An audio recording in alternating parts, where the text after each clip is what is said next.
Welcome back everyone to Let's Play Aurora 4X, episode number 16. And this is the big one.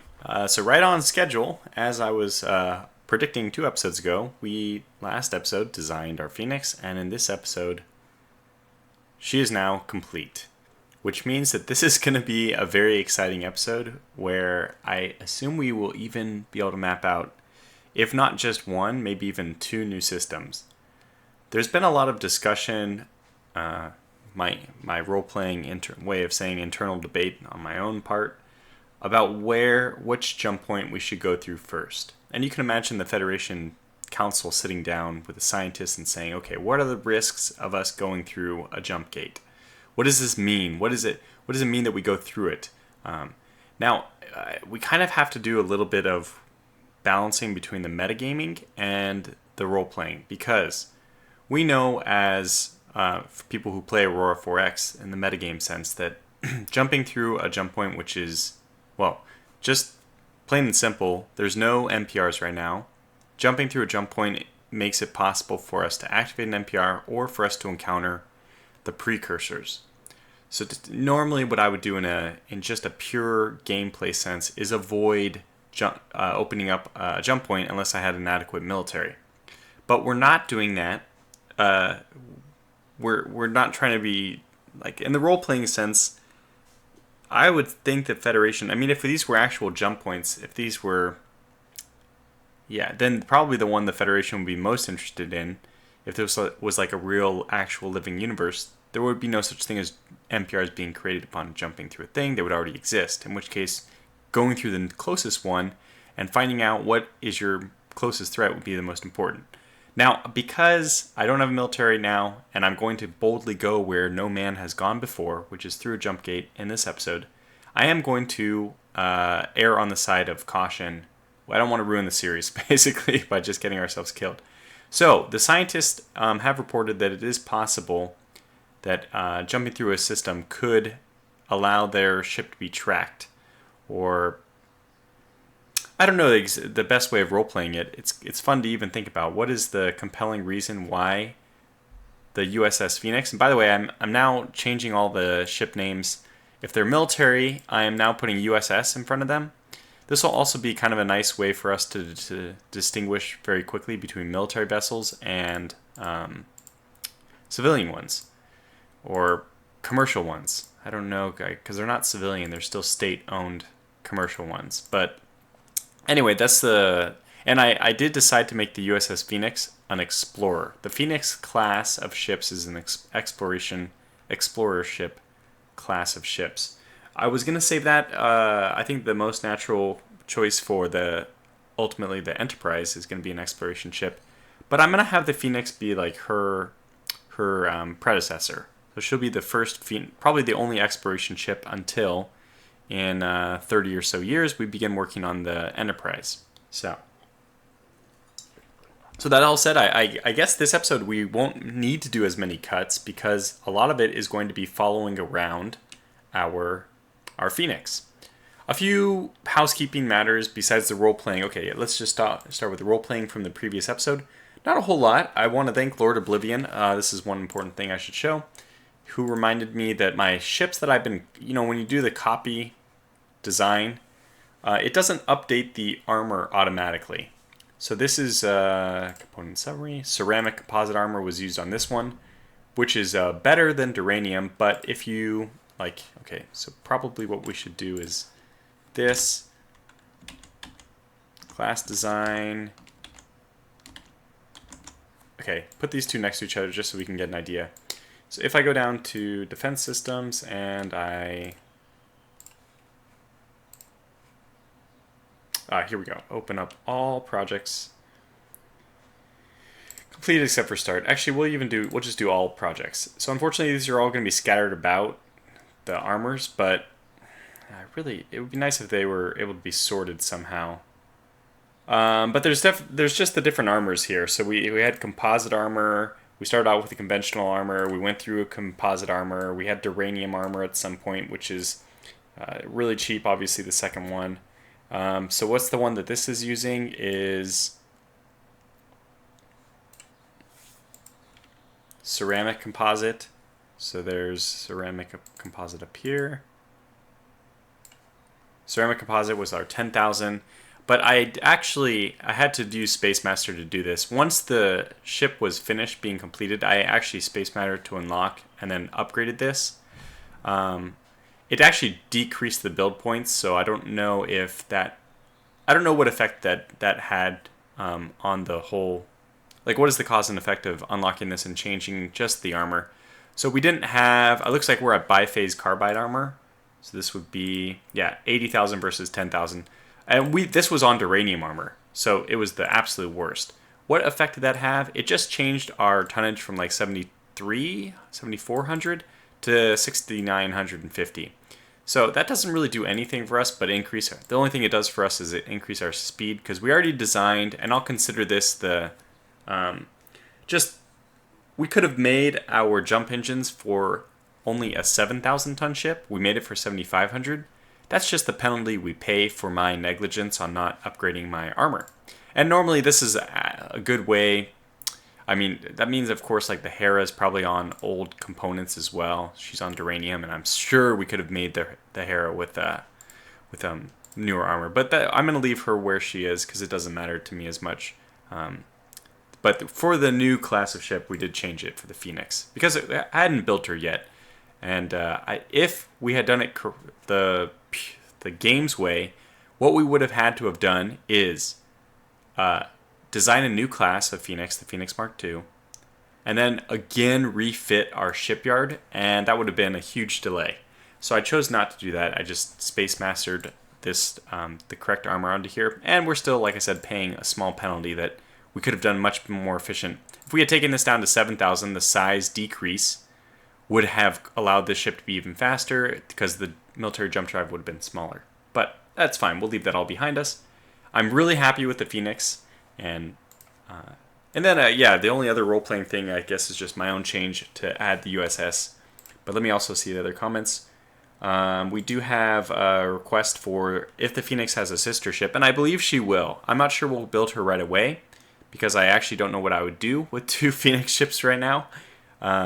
We had somebody request moving. They were going to ask for an armed scout, and Commander Shaner, it will be our second captain. We had Jebediah P. Kirk, or K. Perk. He is now the captain of the Pot Custrati. Is that how you say it? I can never really remember. The Pot Custrati. Anyway, I just changed that. It was James, but now it's Jebediah, who is supposed to be James's uncle, because James will eventually be the Pot Custrati around the year 2100. We will have much better technology then. I don't know if I showed you, but we are like huge positive budget. Actually, this is significantly lower than what it was because we're building a ship right now and everything. But it's been up in the 350s or so continuously, even though I'm still building a lot of labs, and that's going to balance us out. This whole huge positive just came from when in construction and production I had gotten the most recent tick of expand civilian economy. So doing this next one would just have these just 20%. It's compound interest, right? I did 20%, and expanding it by another 20%. I'm pretty sure it tacks on to the original 20%. I mean, it expands your economy, and if your economy is already expanded, it's going to have even larger growth. So these are being very helpful in greatly increasing our income, which was good because we were having a few problems like that for a while. And on the research side of things, let's also just keep track of what's going on. It's only been a few months because we left off in December. So we're still faring... Oh, okay, so Callisto. Isabella needs off Callisto. Let's get the... Before I forget, let's just do this immediately. Let's get the Hera to move over to Callisto. Should be at the bottom of the list. Move to, we'll just have her pick up the team there. And where do we want to drop them off next? We have Europa, Io, Europa, Ganymede, and Callisto. All 4 of the Jovian moons are now surveyed. So I think we're going to have to look for another moon. So I've already done Phobos. But let's just drop them off there again. I just want to make sure. Let's take them back to Phobos, because I'm trying to leave them as colonies when I'm done exploring them. I think we've already done that one now. But this will give me time to figure out what area I want to put my geological team on next. And speaking of, I know I'm going to get back to research in a moment, but just while we're talking about geological teams, the mines on the minerals we found on the moon, the Vendorite, is now going to be. We didn't do a mass driver. I'll have to put a mass driver over there as well. But I'm dropping off 200 mines. So the civilians will be doing the mines, they won't be automated mines. I plan to eventually switch all the mines to automated, then civilians aren't necessary for anything. Because once you switch the mines, automated mine versus mine, the only difference is automated doesn't require civilian population to work. No mine workers necessary. And they're more expensive to build, but that's only in terms of resources. If you have the resources to do it, there's no downside to getting automated mines. So we'll be doing that. So I'm shifting the mines over. Now that I see this, though, we'll have to demand one mass driver. And maybe even a few more. But let's just supply one mass driver as well. Okay, good. I think we still have plenty. We still have plenty of mass drivers on Earth. So we'll send one over, maybe another later.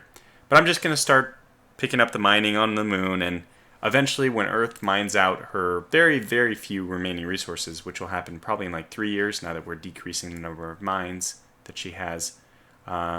Once that's finished, we will shift a lot of our mines, our non-automated mines, over to Mars, or I might just straight change them into automated mines directly, and then I can move them wherever I want.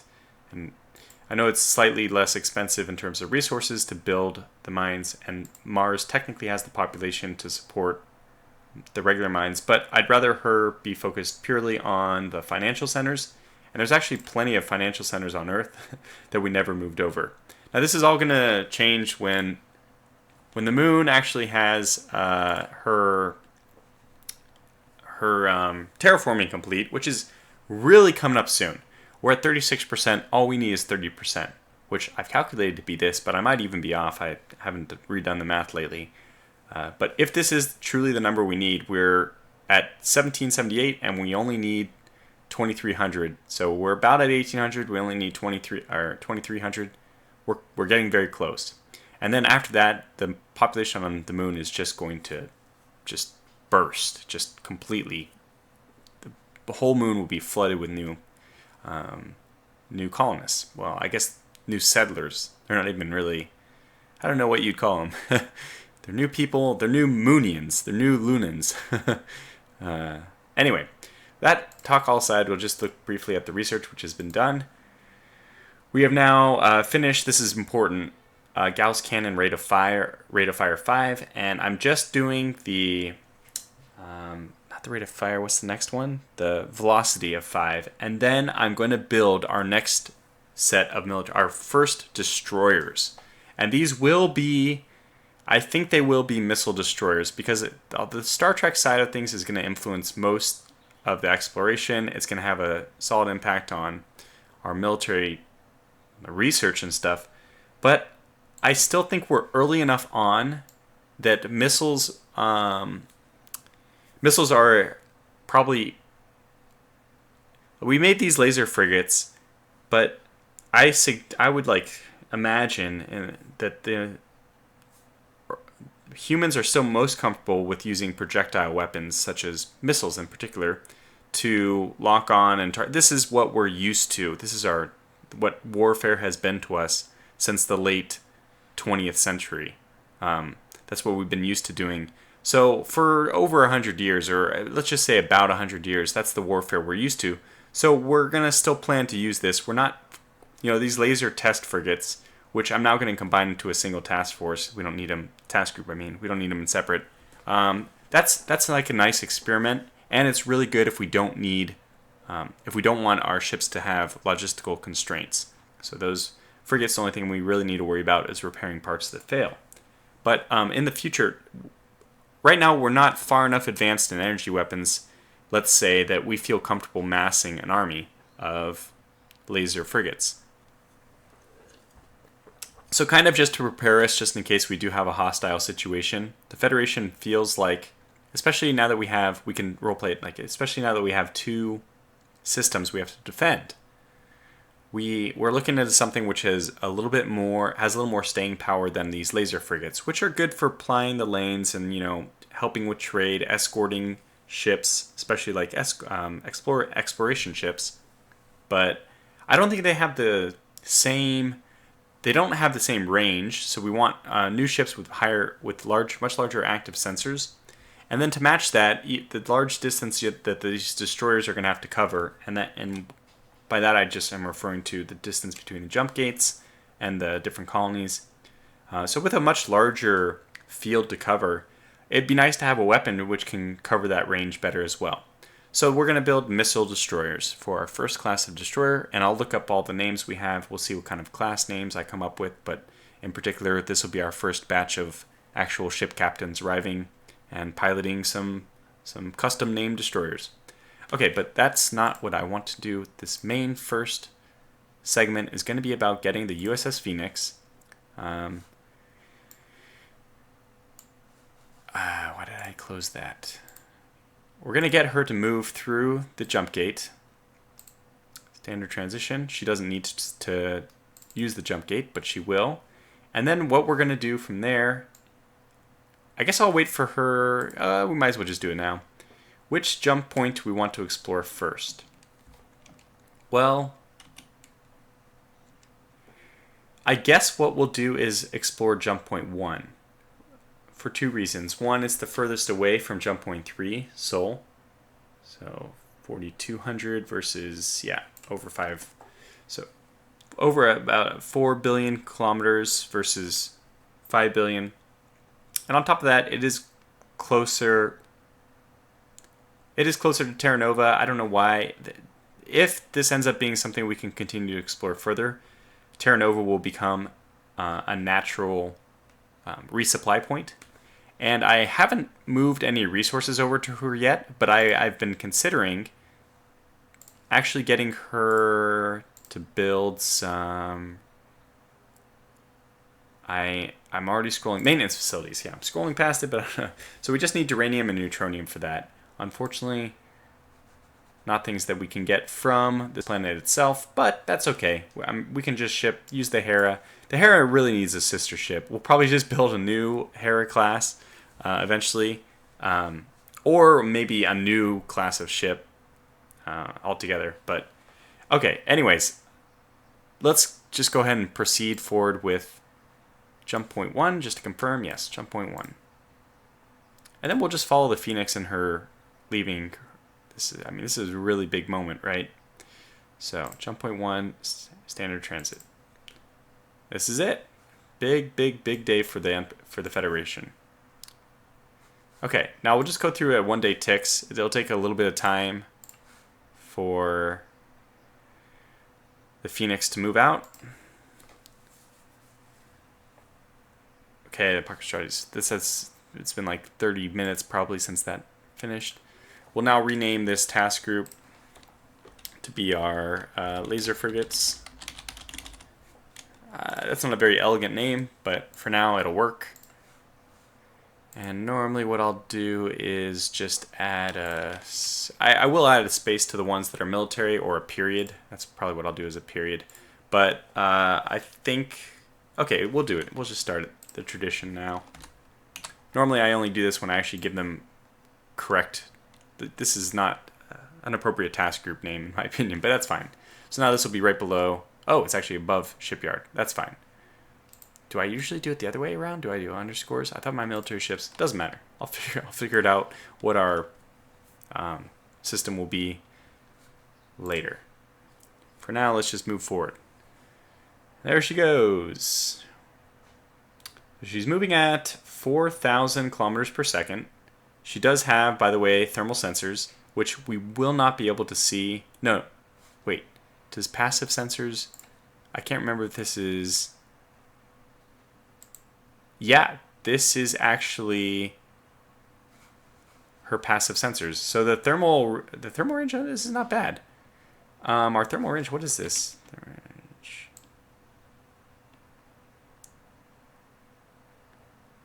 About 1,400 million if it's a planet. If it's another ship, significantly less.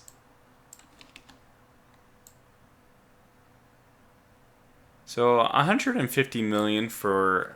Okay, if a ship has its active sensors up, we'll detect that first. But if it doesn't, we'll still be able to detect them from over 100 million kilometers away, which is good.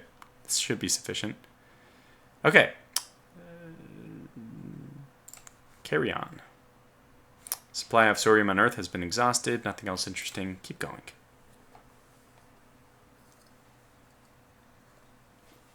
And there's the Hera dropping off the team. We'll see if Phobos... Now, it should immediately become a colony. So I could probably just click it this way. Did I get it? I did. Yep, geological survey has already been completed there. So where do we want to go next? Usually some of the mines. I don't know. I'm going to save that for my first cut. I don't think it's important to do now. So she'll just keep telling us that they can't find any minerals, which makes sense. New research lab. We'll probably give this over to... I want to get this Gauss research done so that we can start building our new destroyers. I'm pretty excited to do that. And we are not following... There she is, the Phoenix. Her movement. She's going to make a interstellar jump. This is going to save her like almost nothing, but it's enough. The game has warranted her doing it, so... Alright, nothing important in that. By the way, we need to pause. Please take off auto turn. Please take off auto turn. Oh! Okay. So there we go. Tau Ceti. We've now explored it. I had a reading I was going to make about this moment, but I don't have it pulled up right now, so I'm going to have to make a cut and come back to it. But, I mean, needless to say, this is a huge moment. We have now explored another new system. Tau Ceti. We can add to our list of maps. And this one's to the, I guess, almost due east of the center, or west of the center. So something like this. I'll probably want to do something like this. Make this one really far. And then this one less far. That's kind of how I do it. Okay, save positions. This one probably goes up a little bit more. Line up, save positions. Good, that looks good to me. Okay, well, very good. Now the Phoenix, she has an incredible maintenance record or whatever. Deployment time of 7 years. We expect her to not need anything for 7 years as far as engineering goes. This needs to be large because it just decreases your annual fail rate. And we do have enough supplies to repair multiple failures. But the limiting factor for us, it looks like, is going to be crew morale.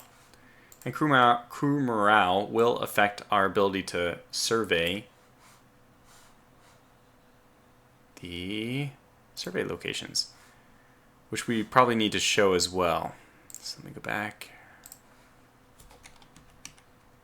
Oh, this is a very small system. I didn't really pay attention, but this is, yeah, this is a very small system. What does it look like? Let's see our second new system. Oh my. Oh my. Oh my. My. Well, it certainly has the capability of supporting life. In fact, 2 dwarf planets which have an amazingly low colony cost. Just amazingly low. Now, unfortunately, the Phoenix does not have a geological survey, so we can't do any kind of geological surveys of these planets. But that wasn't her goal. Her goal was not to do, well, her main goal was just to explore new systems. However, now I kind of regret not putting a simple geological survey on her. I think it would have been worth the, just to go and scan these to see if they have any amazing minerals. But now we can already start thinking, okay, yeah, we have the possibility here of like fantastic new colonies. So we've been blessed with 2 very good new systems. Not that the Federation has any understanding of what other systems might be like, so... What we'll get her to do is, by default, just explore the nearest survey location. And we can get her to do this correctly if we start her. Oh, she's going to start at 2 or 3. She's going to start at 2, and then she's going to work her way perfectly spiraling outward from there. I might even... You know what? I think I'm going to go over... What's this distance? I think I'm going to move first to Tauset A1, and then I'm going to move to A4. By the way, just to make sure, there's A's in this system, but there wasn't actually a B, right? It's not a binary system? No. Just A. So I'll move to 1 and I'll move to 4, and I'm just going to assume that in the middle ground there will be covering 2, 3, and 4. So we move to those two places just so we can get an idea of whether these are, what these plants are about, but also we want to kind of check if there's any thermal signatures already there, which I think it'll be very interesting to determine. So let's get our Phoenix to first move here and then move here. And then when you finish at 4, you'll be closest to, looks like 4, jump point number 4. Well, you can just go to the nearest one by yourself from there. So that's your mission, and we'll cruise along with you for this first thing. Okay, wow, it's another 18-month cycle. No thermal contacts. That scared me, but looks like we don't have anything interesting. Okay, so another uninhabited system. And, we don't know. I mean, that's good, assuming that 2 and 3 are not populated at least. See what's going on here. Promotions. Geosurvey. That's all our promotions up here. We're going to pop down in a second, though. There it is. Close this. Alright, so the Phoenix, there we have an inactive lab. And I guess what I'll do is I'll put my first cut in here. You don't have to join me for the entire exploration of this system. We'll get some new jump points, and then the Phoenix will just jump through again. And I'll bring you back when that happens. This will also give me a moment just to figure out the flight plan for for Admiral Wright, who's now grounded. So I'll see you back in a sec.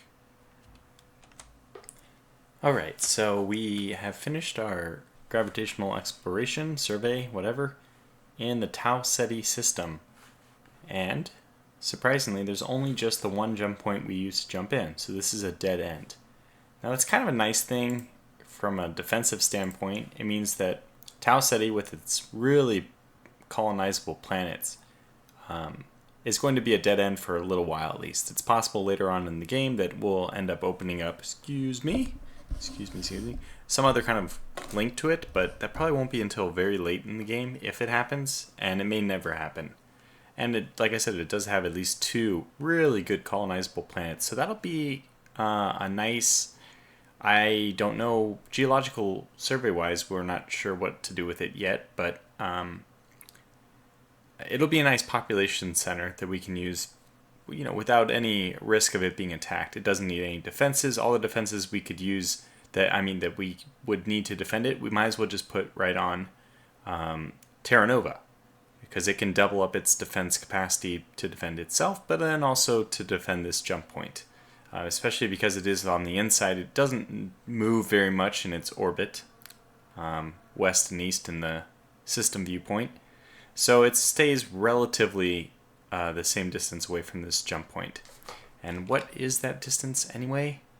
Well, a billion. So this is probably more than we're going to get a point defense, a planetary defense center to actually cover.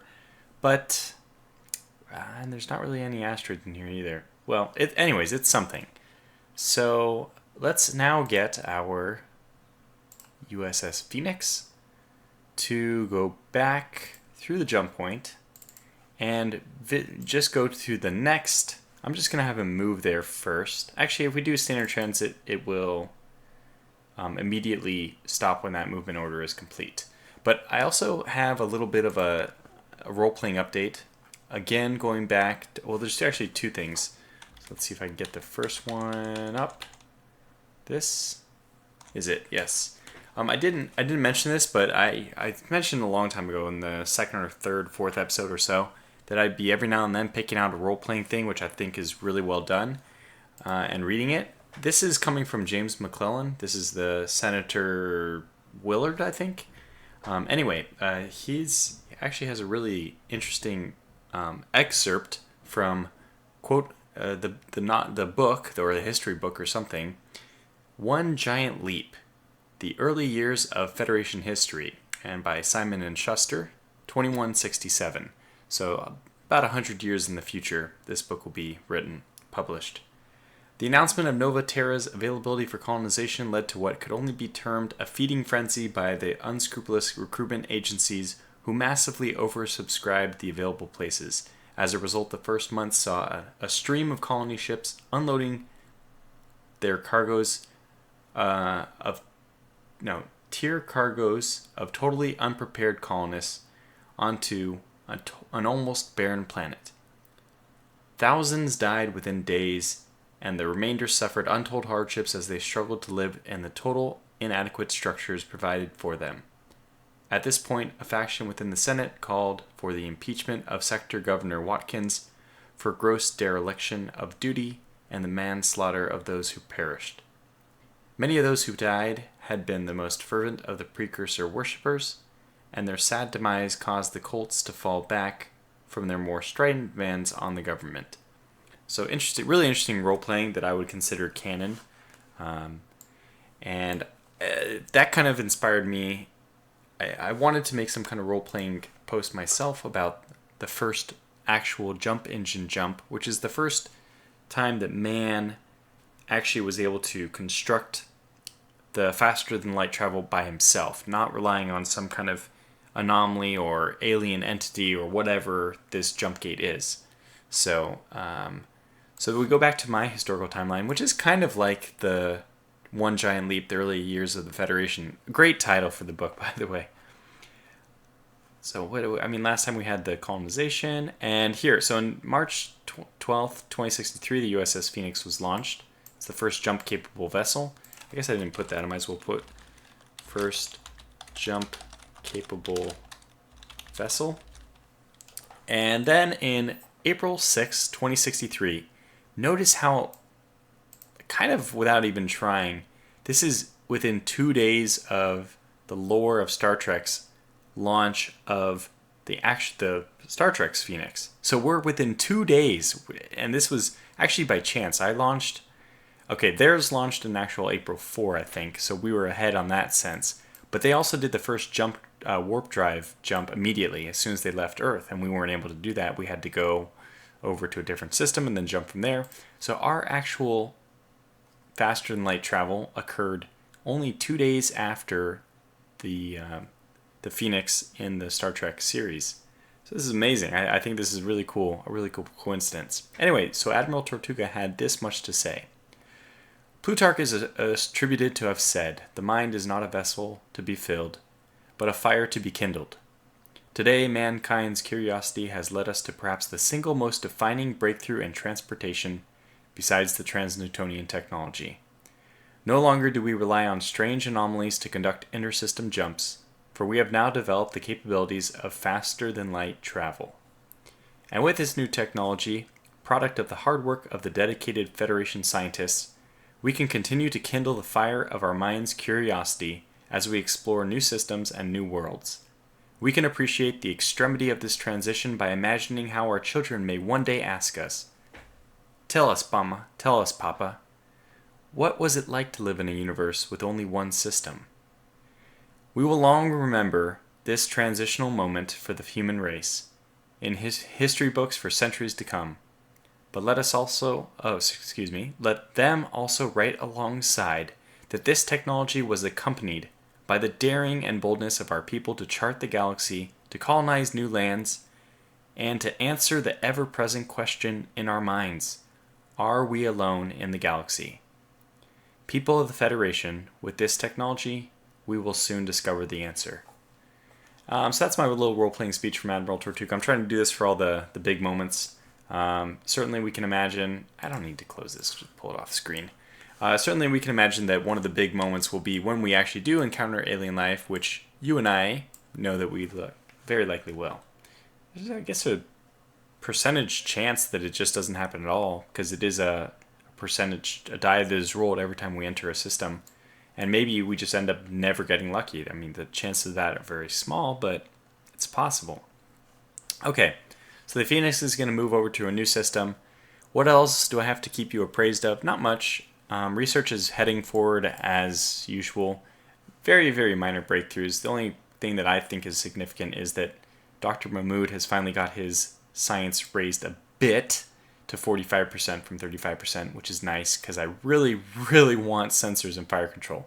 That's, I feel like right in this exact moment, the most critical technology. But just because he's not very efficient with the labs, I have a really hard time giving him as many labs as I would like to if he was just even 55%. I mean, okay, I'm asking him a lot, but he'll get there eventually. So what else do we want to talk about? We did complete all the military academies. They're all completely done. I don't have any more in the queue. Oh, I need to do maintenance facilities. We don't have the maintenance facilities even for the Phoenix right now. And I plan on even building extra maintenance facilities and shipping them other places. We should ship some maintenance facilities over to Proxima Centauri, to Terra Nova, so that we can use that as a basing point for any further expansion. Because it looks like there is a chance, I mean, there's one other jump point, and if this goes anywhere into another branching set of systems, then maybe Terra Nova will be a staging point for the Federation. So that said, even while we're saying such things, I might as well go ahead and get the Phoenix. Let's center map, and let's just move in 5-day chunks.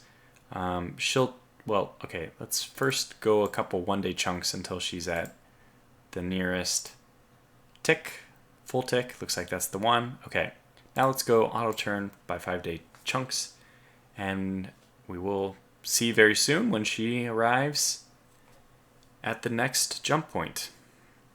Okay, an inactive research lab, we can fix that. I'm still trying to give a few more to Dr. Mahmood because, again, sensor and fire control is just so critical right now. Not even fire control speed rating, that's not that important. But the next one up, I guess it's actually thermal sensor. Maybe I need to check myself.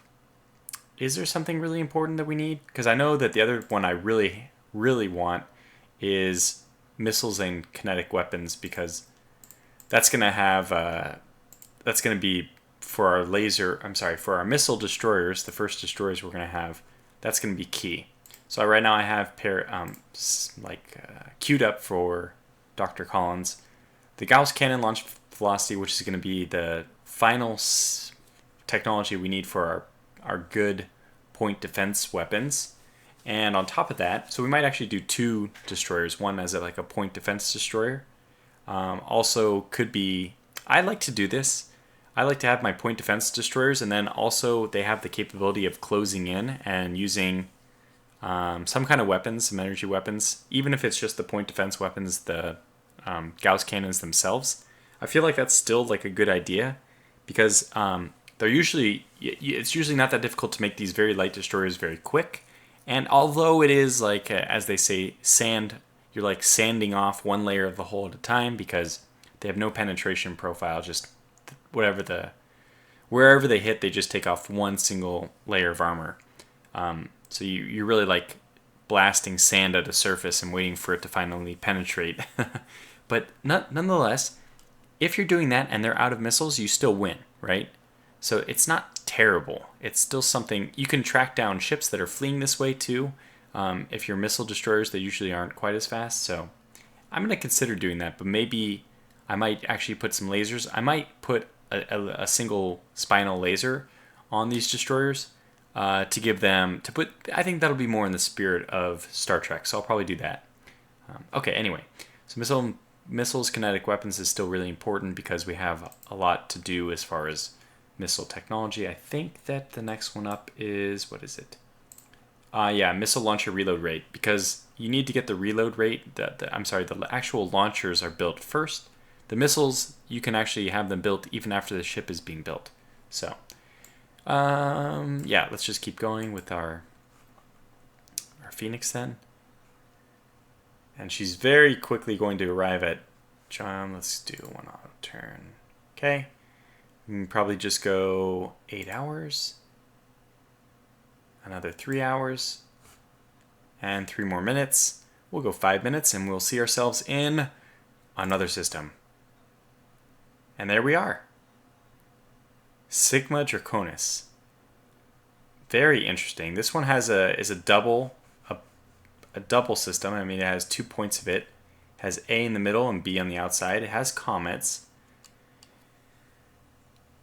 I'm guessing that this one has a good chance, in fact,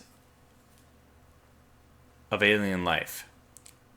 Okay, technically we could say that about all the systems I've explored so far, but this one, I don't know, even just the name, Sigma Draconis, has that Dracula, it's not a friendly word, Draconis.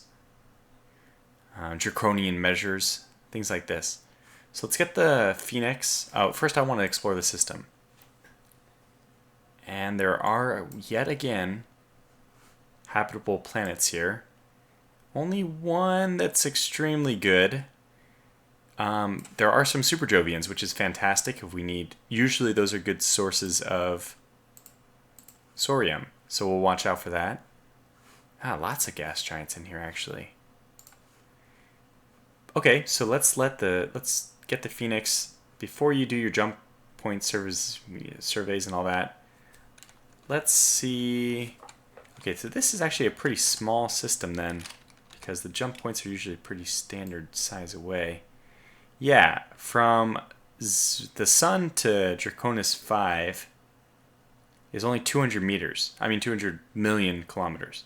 200 meters, 200 million kilometers, big difference. Even to go from the sun to Draconis 6 is only 350 million kilometers. You can definitely have missiles with that range. Easily, very easily. So, alright, well let's do a standard explore then. Let's do 5, let's do 6, 5. And as we're getting a little bit smaller here, I don't know if we'll need to get all of them. Okay, 6, 5, 4 doesn't have its own circle, which is strange. 6, 5, let's do 4, and then 2. And that's all we're going to do. So 6, 5, 4, 2. And then we'll let him continue to explore the rest of the system on his own. Her own, I should say. Phoenix will be we'll stick to the tradition of feminine ships. So 6, just move 2, remove this, so remove all first. Okay, 6, move 2, 4, move 2. Did I want to do one more? 2. I guess I'll just do 6, 4, 2. Does that work? So yeah, it's 6, 4, 2. Yeah, that's perfect. And then we can do whatever else from there. Okay, good. So let's actually stick around since no reason not to, right? Center ourselves back on the Phoenix and see what we find here. Do one-day jumps. Wow, that's massive. Probably already would have found something, so this is just yet another system. Okay, fine. Nothing. We would have seen something on thermals, I'm guessing. Okay, well, that was a bit of a bust. I was kind of confident that we might get some aliens eventually. Oh, good. Well, we found a new jump point already, so this system certainly is not devoid of them. It's random, but when you get one that quickly, there's always hopes that there'll be multiple, or not even hopes, but that's my speculation, is that we'll have a bunch of them in here. And this will also be eventually another colonization point. So maybe Sigma Draconis, when we end up colonizing this one, which one is it? Sigma Draconis 2. Maybe this Sigma Draconis 2 could be the staging point instead of Proxima Centauri, because Proxima Centauri only has 2 outlets. We also should make sure that Sigma Draconis is on that side, so we'll do something like this. Line up, save. There we go. So dead end. This one has one more, at least, possibly more on top of that. Sorry, no, shift a little bit further away. Line up, save. Good. Yeah, we're just barely getting started. Okay, I did want to show, yes, something else. Back on Earth, we are almost completely depleted, so we are starting to mine some stuff on the moon, and we're taking over new places. Cromulin, which one was it? I don't remember, but I think I set some of these. Taurus? Yeah, Taurus has a demand. And we have a supply on Sola, 100 automated mines. Huh. But they are not following through yet. So I might have a bug with the private economy here. Because there's a demand for 100 automated mines here. There's a supply for 100. Let's just cancel this one and see if that helps. It shouldn't. I know that's not going to help, but I'm just confused when it bogs down.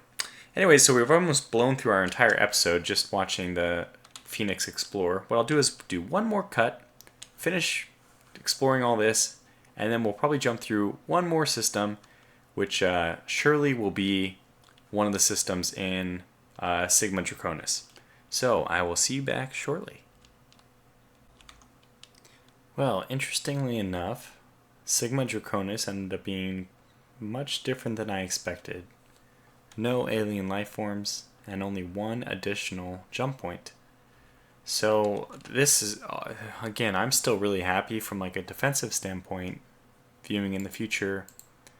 I'm actually really happy about this, because it means that we don't have multiple invasion points for any kind of attacks or anything. So we will continue our exploration. We will now jump through the only available gate that is not connected to Sol directly, and that is jump point number 1, which is unexplored in the Sigma Draconis system. So we'll soon find out, and of course we'll do it just right here on the recording, what this new system has in store for us. Could be anything. We're doing okay as far as the normal research is progressing. Everything's going fine there. I didn't get there in time. Okay, now this one seems less interesting. I think that this is probably not a habitable system. Yeah, it has both an A and a B, but it doesn't have a single system body. Well, that's okay. We're bound to get some of these as well. So,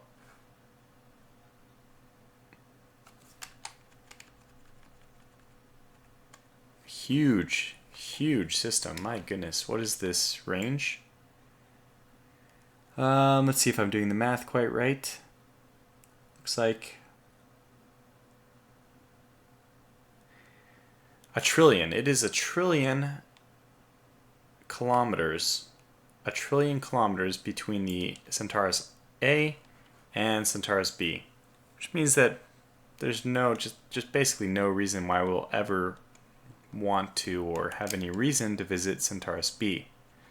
That's sometimes how these systems go. Now, the really cool thing, which I show every now and then, is hyperspace limit used to be small, and then you could jump, do intra-system jumps. But again, this mechanic is not currently functioning. It serves no purpose, this thing, other than still looking pretty and reminding us that the game's roots are somewhat in the David Weber books. I had a good explanation about this from Xpheres. One of the guys on the Discord told me a lot about it, so that was pretty cool. So it looks like we're going to be off exploring 2, 3. I will do this off camera. We'll get this all explored. I'll take care of this research labs. We're in this precarious situation where Dr. Mahmood is actually maxed out, and there is a trade-off eventually. If we have a 35% or 40% sensor and fire control, which we don't, the moon only has what, a 30? Yeah, 30.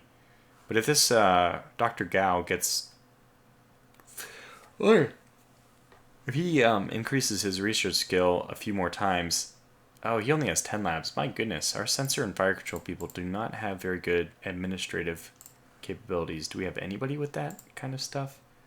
Yeah, 30% of 5, 20% of 25. So this 20% of 25 is the closest we have to somebody with a larger number of labs, but his bonus is probably not going to make it ever worth.